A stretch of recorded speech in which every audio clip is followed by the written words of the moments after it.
네, 오늘은 시편 22편 1절 말씀을 공부하겠습니다. 우리 같이 한번 읽겠습니다. 시작. 내 하나님이여, 내 하나님이여, 어찌 나를 버리셨나이까? 어찌 나를 멀리하여 돕지 아니하옵시며 내 신음하는 소리를 듣지 아니하시나이까? 아멘. 오늘부터는 시편 22편을 공부하도록 하겠습니다. 오늘 시편 20편 이제 1절을 하겠는데요. 1절을 묵상하다 보니까 너무나 나눌 게 많아요. 그래서 1절을 오늘 하고 다음 시간 해야 되겠다. 원래는 제가 1절, 2절 하려고 그랬는데 왜 안 되겠어요. 1절만 묵상해도 너무 많이 이렇게 또 새로운 은혜들이 쏟아져서 무조건 많이 하는 게 중요한 건 아니니까요. 또 하나님이 그때그때 우리에게 주시는 것을 받아서 먹는 것이 중요하다. 그래서 이번 한 1절만 하는데 그것도 2번 정도는 나눠서 해야 되겠다. 이런 마음을 지금 제가 갖고 있습니다. 시편 22편은 이제 다윗의 시라고 써 있죠. 시편 거의 이제 다윗이 이렇게 썼는데요. 특별히 이제 다윗이 이 시의 배경이라고 하면은 다윗이 처음에 막 그 고통을 하나님께 호소하잖아요. 그래요. 이 다윗이 막 심한 고통 가운데 있었는데 사실 그것이 뭡니까? 사울왕한테 핍박을 받았잖아요. 사울왕한테 쫓기는 삶이 되었잖아요. 도망자의 삶이라는 게 피를 말리는 겁니다. 어릴 적에 술래잡기 할 때 술래가 막 쫓아올 때 안 잡히려고 막 도망갈 때 피 말리는 거거든요. 근데 이거는 그건 장난이잖아요. 진짜 죽이려고 그것도 왕이 나중에는 그냥 장병들을 거느리고 3,000명이나 거느리고 다윗을 죽이려고 그랬다고요. 근데 다윗이 살던 데는 다 광야잖아요, 사실. 그러니까 숨을 데도 얼마 없어요.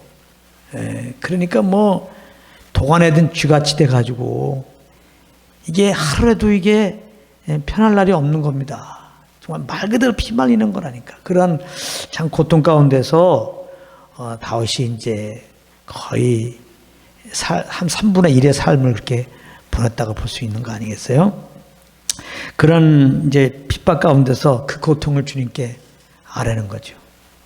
그러면서 이제 주님께 나가서 아뢰일 때 또 주님이 믿음을 주시죠.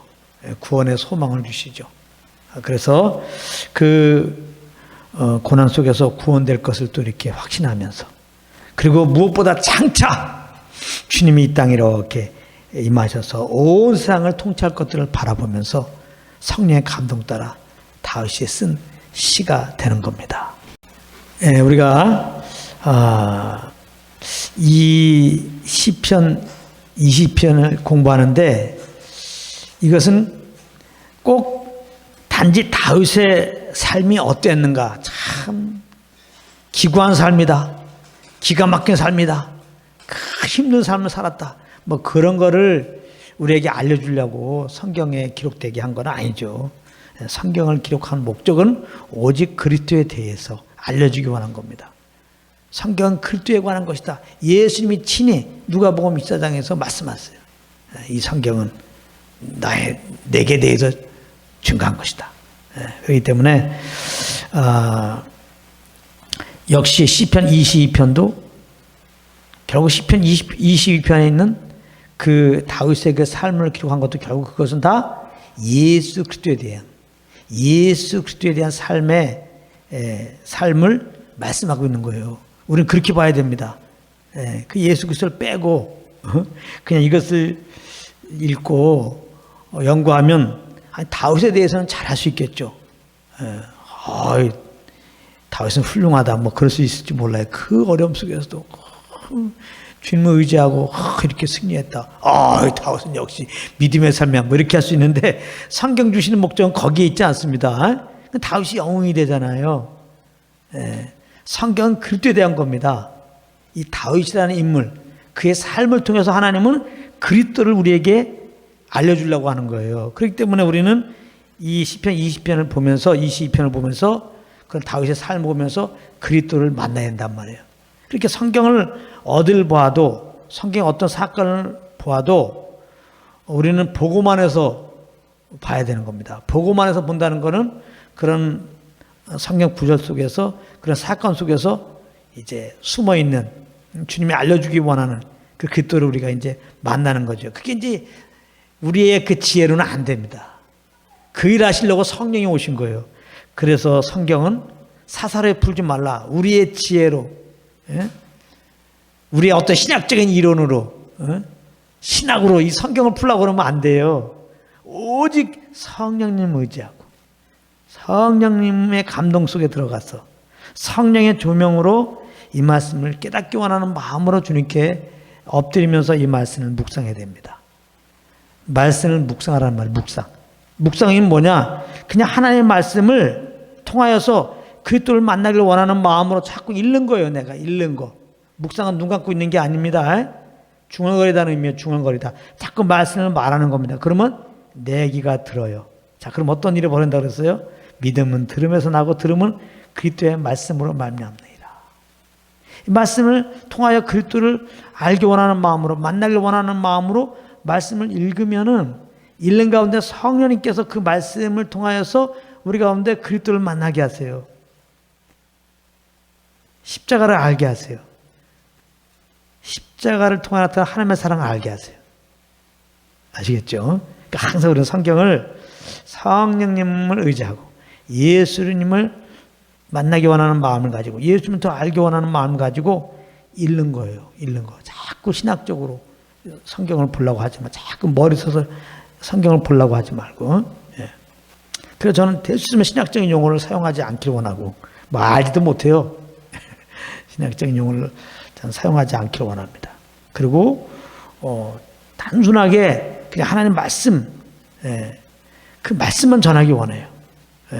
그 말씀을 통하여서 이제 제가 먼저 경험한 그 그리스도만을 증거하기 원하는 목적으로 이 자리에 쓴 것이지, 뭐 다른 뭐 여기 서갖고 뭐 방대한 성경 지식을 알려주고 그런 목적은 전혀 없습니다. 뭐 방대하게 알지도 못하고. 그래서 이제 저는 성경 말씀 증거할 때 부담이 없어요. 뭘 전할까? 답은 뻔하거든요. 저는 그리스도만 증거할 거거든요. 그러니까 이제 부담은 없어요. 그러나 이제 전제가 있죠. 제가 삶 가운데 이렇게 주님을 만나야죠. 이 말씀을 통해 주님 만나야죠. 그리스도를 만나야죠. 그래야 전할 거리가 있죠. 내가 이 성령으로 이 말씀을 묵상하고 그리스도를 못 만나면은 결국은 제가 성경을 이렇게 전하면은 복을 못 준 거예요. 성경을 꼭 그리스도를 전하라고 하는 건데 그냥 문자 그대로 그냥 뭐 다윗의 시다 그러면 다윗의 시만 열심히 설명해주고 끝이야. 그 문자 그대로 그냥 다윗이 힘들었습니다. 얼마나 힘들면 이런 고통을 했겠습니까? 또 그러나 거기서 하나님의 소망을 가지고 이렇게 이제 또 주님을 찬양하자고 합니다. 그래 우리도 그러한 다윗과 같은 믿음을 가집시다. 이 정도가 되는 거예요. 이건 절대 생명이 아닙니다. 믿음은 그리스도께 속했지 다윗에 속한 게 아닙니다. 다윗 얘기를 아무리 들어봤다 그 믿음이 아닌 거예요. 거기 생기는 거는 그때 복음을 들어야지 거기서 믿음이 오는 거지.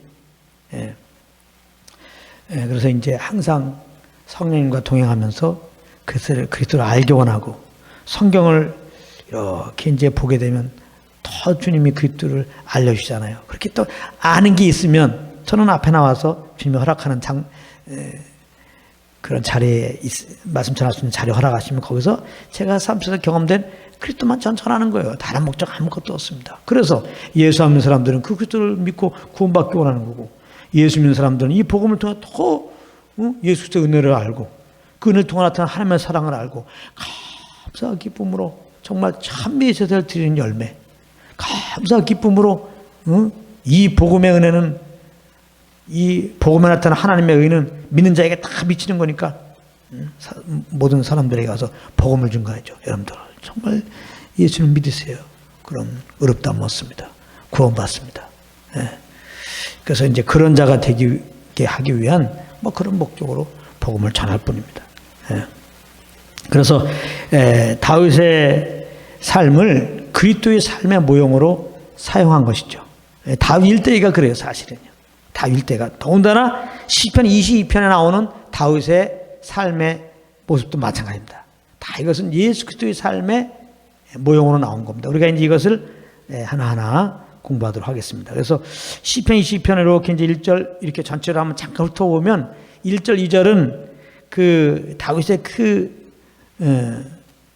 고통 가운데서 그 고백을 지금 하고 있는 건데요. 이것이 바로 예수님의 십자가의 죽음을 말하는 것입니다. 이제 조금 더 구체적으로 이제 공부할 겁니다.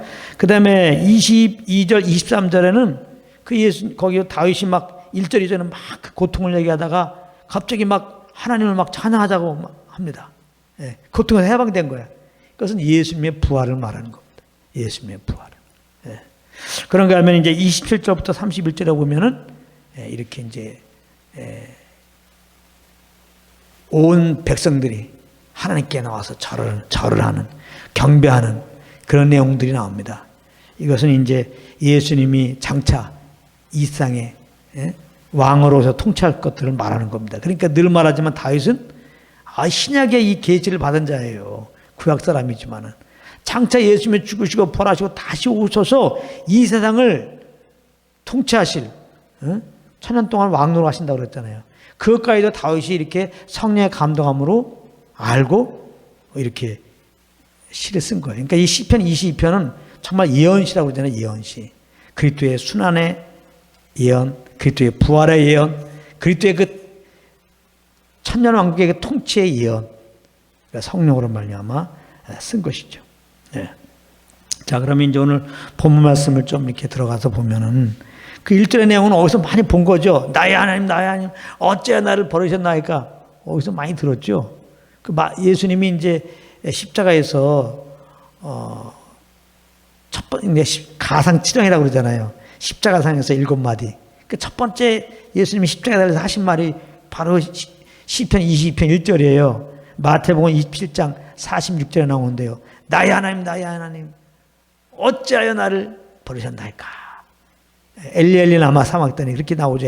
마태복음 27장 46절에는 그건 아람어입니다. 엘리 라마 사막다니. 이걸 풀으면은 나의 하나님, 나의 하나님, 어찌하여 나를 버리셨나이까? 이렇게 이제 고백하는 게 나오는데, 그러니까 결국은 이 다윗의 고백은 장차 그리스도께서 우리의 죄를 짊어지고 십자가에 달리셔서 고백할 것들을 예언적으로 이렇게 이제 쓴 거예요. 성령의 감동함으로.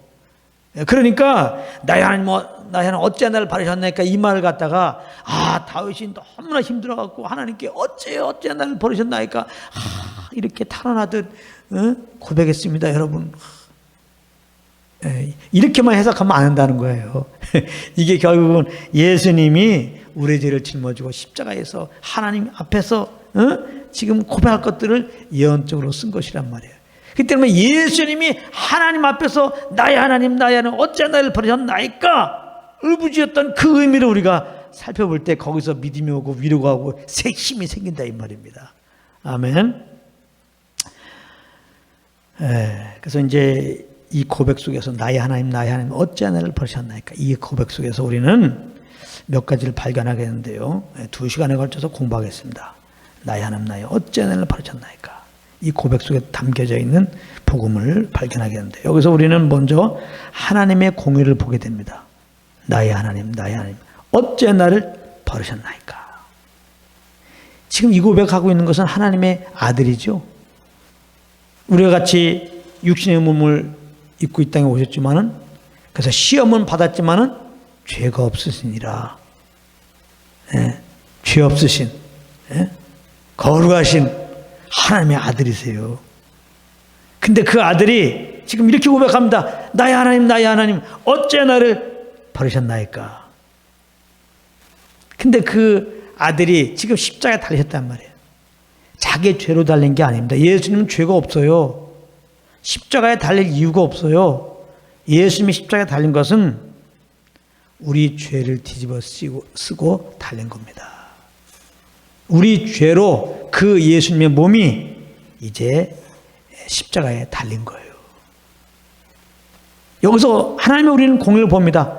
그 사랑하는 아들일지라도 그 몸이 이제 우리 죄를 뒤집어 쓰시자 하나님은 버리십니다. 버리신다고요. 죄에 대하여 반드시 심판하시고 죄에 대해서 버리시는, 타협이 없으신, 조금의 긍휼 없이 그냥 심판하시는 하나님을 보는 겁니다. 하나님은 죄에 대해서 반드시 심판하신다고요. 죄를 가볍게 여기면 안 됩니다. 하나님은 죄에 대해서 진노하시고 죄에 대해서 반드시 심판하신다는 거. 그 아들일지라도 우리의 죄를 짊어지고 십자가에 달리시니 가차 없습니다. 버리십니다. 나의 하나님, 나의 하나님, 어찌하여 나를 버리셨나이까. 우리의 죄로 달리시자 하나님 아버지는 버리셨다는 거. 그런가 하면은 이 고백 속에서 우리는 뭘 보냐? 하나님의 사랑을 보는 겁니다. 나의 하나님, 나의 하나님, 어찌하여 나를 버리셨나이까. 이 고백 속에서 우리는 하나님의 사랑을 봐요. 이 고백한 분은 하나님의 아들이에요. 어떤 아들? 사랑하는 아들. 내 사랑하는 자요. 정말 하나님이 사랑하는 그 아들을 지금 십자가에 매달아 놓고 버리신다 이 말이에요. 지금 죽이신다 이 말이에요. 그 이유가 뭡니까? 하나님 앞에 원수를 행하는, 경건치 아니한 우리를 죄에서 구원하시려고, 우리를 살리시려고, 우리를 얻으시려고 그 사랑하는 아들을 지금 버리신 거잖아요. 나의 하나님, 나의 하나님, 어찌 나를 버리셨나이까. 예수님 말씀하잖아요. 나의 하나님, 나의 하나님, 어찌 나를 죽이시나이까. 사랑하는 아들을 지금 버리십니다. 사랑하는 아들 지금 죽이십니다. 왜? 우리를 죄에서 구원하시려고, 우리에게 새 생명 주시려고, 우리를 취하시려고, 우리를 얻으려고, 그 아들을 버리시고 우리를 얻으려고. 이걸 통해서 하나님이 우리를 얼마나 사랑하는지를 알아야 되겠죠. 하나님의 세상을 이처럼 사랑하사, 아주 그냥 이처럼 사랑하사. 그 증명이 뭐야? 독생자를 주셨으니, 독생자를 십자가에서 버리셨으니, 독생자를 십자가에서 우리 대신 죽게 하셨으니, 우리는 예수님의 이 나의 하나님, 나의 하나님, 어찌 나를 버리셨나이까. 정말 십자가에서 그 사랑 아들을 버리심을 통해서 하나님 우리를 얼마나 사랑하는지를 아는 겁니다. 그 이유는 우리를 구원하기 위해서, 우리를 살리기 위한 거, 우리를 얻으시려고 한다는 것을 꼭 기억해야 되겠습니다. 그 다음에 또 한 가지는 예수님은 나의 하나님, 나의 하나님, 어찌 나를 버리셨나. 이 고백 속에서 육신을 쫓아 사는 삶의 최후를 보는 겁니다. 옛사람의 최후라고 그럴까? 아담 안에서 나온 자의 최후라고 그럴까? 우리 모든 사람들은, 우리 사람은 부모로부터 태어나죠. 그 부모는 또 그 부모로부터 쭉 올라가면 인류의 조상은 한 명. 하나님은 아담 한 사람을 만들었어요. 그 안에서 우리는 다 나온 겁니다. 아담 허리에서. 아담이 죄를 범했어요. 그래서 다 그 아담의 죄를 가지고 태어난 겁니다. 아담의 그 죄성을 가지고 태어난 거예요. 그래서 모든 사람들은 다 죄인입니다. 죄 중에 잉태되고 죄악 중에 출생하였습니다. 이것도 다윗이 성령의 감동함으로 썼어요. 아무튼 다윗은 아주 그냥 하나님의 그 성령의 조명을 깊이 받은 자입니다.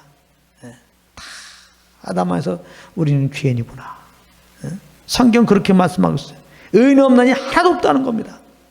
이렇게 죄를 가지고 태어났기 때문에, 죄성을 가지고 태어났기 때문에 죄를 범하는 거예요. 어린아이일지라도, 어른들은 그냥 뭐 어른이니까 죄를 범한다고 그러지만, 조그만 아이들은 뭘 알겠어요. 근데도 얼마나 죄를 범하고 사는지 몰라요. 남은 잘 되는 꼴을 못 봐요. 애 키우다 보면은, 우리는 한 명밖에 없지만은, 두세 명 있는 사람들 보면은 서로가 부모 사랑 받으려고. 가인과 아벨 보세요. 가인과 아벨. 그냥 좀 하나님의 사랑을 아벨이 더 받고 자기가 덜 받았다고 가인이 아벨 죽이는 거 보세요. 무시무시합니다. 그 조그만 아이들도 그 죄성이 있기 때문에 그 죄를 짓는 걸 보지도 못하고 배우지도 않아. 죄는 이렇게 범하는 거다 배우지 않았는데도요, 그렇게 그 속에 시기가 있고 미움이 있고 그런 거 본단 말이에요. 조금만 잘하다 보면 이제는 뭐 불순종이 나오죠. 거역하지. 자기 원하는 대로 막 살고 싶어 하잖아요. 애들 보면. 다 아담아서 다 죄인이에요. 은혜 없나니 하나도 없어요. 성경은 죄의 싹은 사망이라는 거예요. 다 이 죄로 말미암아 사람은 한 번 다 죽게 되는 거예요. 아담의 죄로 말미암아 사망이 이 땅에 온 겁니다. 근데 더 중요한 것은 한 번 주는 것은 사람에게 처한 것이요. 그 외에는 심판이 있으리니 요즘에 자살하는 사람들이 있는데 자살하면 안 돼요. 너무나 힘들어 자살하겠지만은 자살하면 이 힘듦이 없어질 거라고 생각하지만 착각입니다. 자살하면 하나님의 심판대 앞에 서게 돼요. 그 다음에 그 지은 죄들에 대해서 이제 계산돼 가지고 영원한 불지옥에 가는 겁니다. 그러므로 자살할 힘이 있으면은 내가 주인 되어 산 거 내려놓고 왜 이렇게 힘들어요? 내가 지금 내 삶을 산다고 생각하는 게 힘든 거예요, 이렇게. 그러니까 내가 주인 된 거 내려놓고 십자가 죽으시고 부활하신 예수님을 내 삶의 주인으로 모시세요.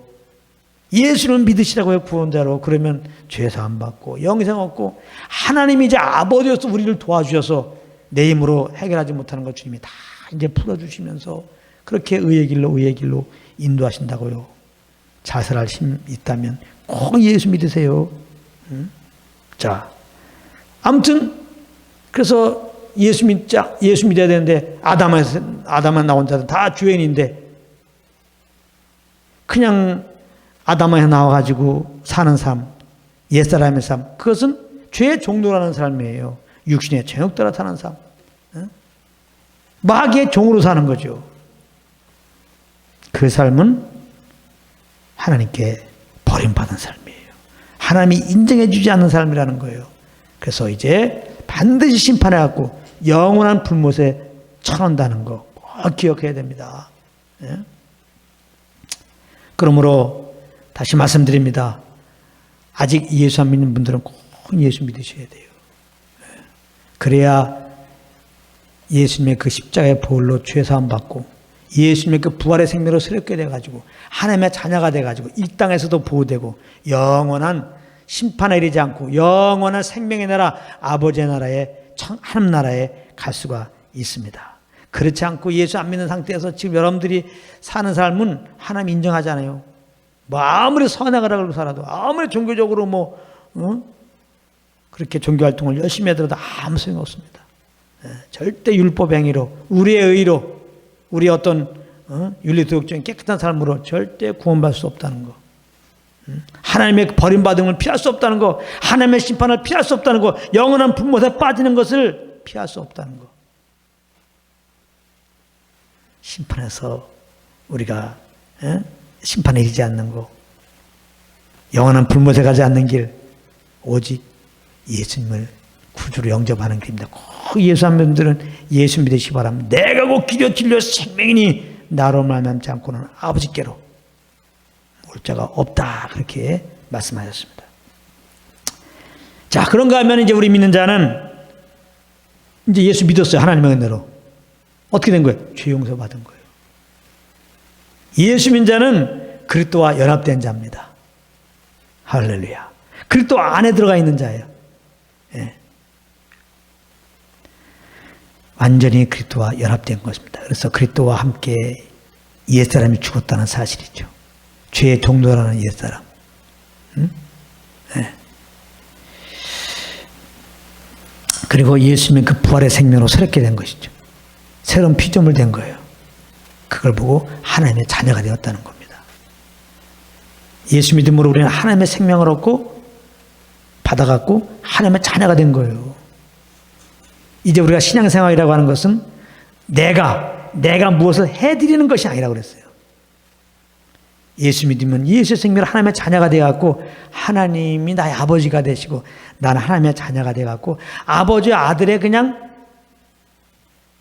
교제 생활이에요. 교제 생활. 집에서 아빠와 아들이 이렇게 교제하면서 지내는 것처럼 예수 믿으면 하나님이 이제 우리 아버지가 되어갖고 아버지와 아들 간에 이렇게 생활하는 거예요. 신앙생활이라는 거예요.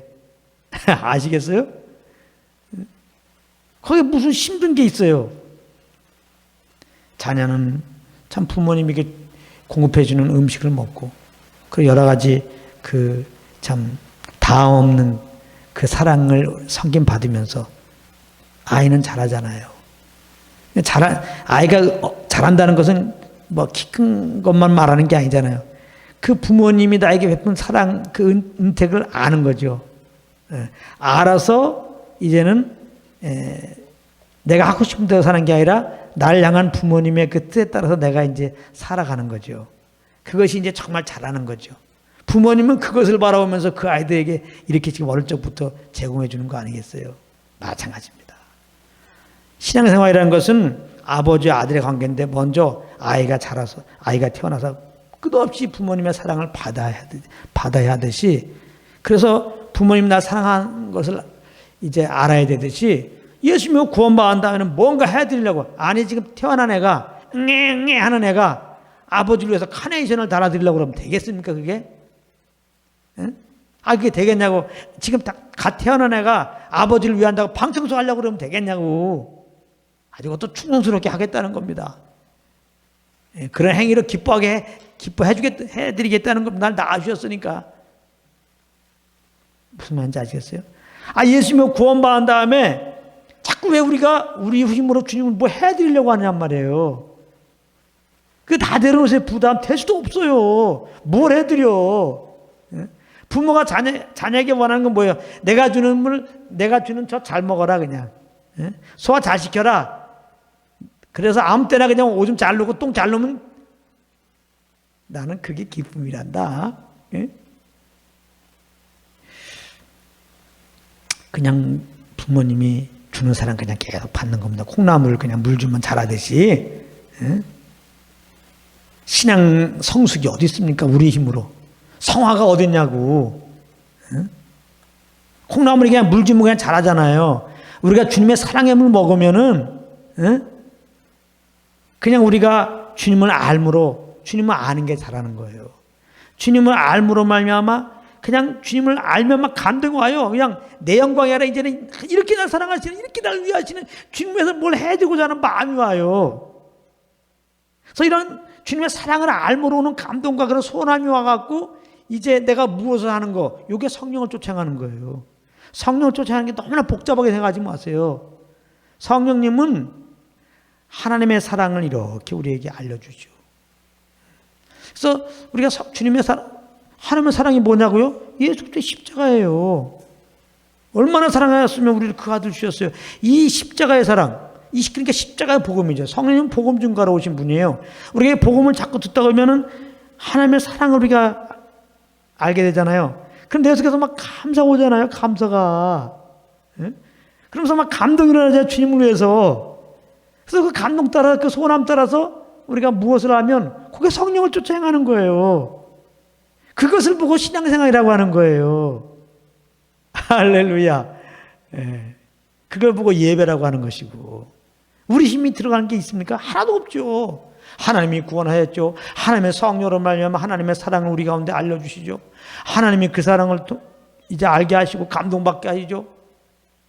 우리는 그저 주님이 정말 베푸신 그 십자가의 은혜, 그것을 알게 하신 은혜 안에서 오는 감동 따라 그냥 움직이는 거예요. 이 감동 오면 움직이게 돼 있어요. 주님의 사랑을 알게 되면 움직이게 돼 있어요. 누구한테 이렇게 사랑받아도 때만 되면 내가 갚을 수가 있으면 내가 반드시 갚아주자 그러잖아요. 어려울 때 정말 도움받은 사람이 있으면은 사람은 은혜를 잘 안 잊어요.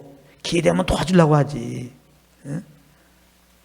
우리가 정말 이렇게 성령으로 말미암아 십자가 복음을 통해 주님의 사랑을 알게 되면은 정말 이제 주님의 살고자 하는 마음이 올라와요. 그대로 순종하면 돼요. 그게 성령을 쫓아가는 겁니다. 이렇게 사는 것이, 그래서 성령을 쫓아가는 거예요. 예수 믿는 자들은. 이게 새 생명으로 사는 거예요. 이게 옛사람으로 살지 않고 새 사람으로 사는 거라고요. 근데 우리가 이제 성령과 동행하지 않아서 성령께서 주시는 이 말씀의 길을 닫아갖고 이 복음을 안 들어갖고 주의 사랑을 모르고 못 경험하고, 그러므로 하나님의 감동감이 없을 때, 주님을 사랑한다고 하는 그 감동이 없을 때 어떻게 돼요? 그렇게 사는 것은 육신대로 사는 거. 아직 육신이 있잖아요. 자연스럽게 육신의 속을 또 쫓아요. 옛사람의 삶을 산다고. 믿는 자라도 옛사람의 삶을 살 수 있어요. 그럼 어떻게 한다고요? 하나님이 그 인정하지 않아요. 근데 어떤 사람은 이렇게 성령의 감동으로 주님 섬기는 게 아니라 옛사람으로 내가 주님을 잘 섬겨드리려고 한단 말이에요. 역시 주님은 그거 안 받으세요. 구원에 대한 감사가 없어요. 하나님의 사랑에 대한 그런 감동이 없어요. 성령 인도하면 아니에요. 그냥 내 편에서 열심을 가지고 바리새인들처럼 내가 열심히 하려고 그러면 그거는 하나님이 안 받아요. 그냥 하나님이 너 육체를 쫓아 살았구나 그런단 말이에요. 하나님이 그냥 너 영광을 위해 살았구나 그런단 말이에요. 우리의 의는 내 영광을 위해서 움직이지 하나님의 영광으로 사는 게 아니거든요. 이런 것도 잘 알고 예수 믿고 구원받은 자들은 내 안에 계신 성령님을 의지하고 늘 이렇게 복음을 듣고 말씀을 묵상하는 가운데 하나님의 사랑을 알고 그 사랑을 알므로는 감동 따라 살아서 하나님이 인정하는 삶, 참된 예배의 삶을 사시기를 바랍니다. 오늘은 그냥 여기까지 하고 아쉽죠 좀. 다음 시간에 나의 하나님 어째 나를 버리셨나이까 이 예수님의 고백 속에 들어가 있는 복음을 좀 더 나누도록 하겠습니다. 오늘 여기까지 하겠습니다.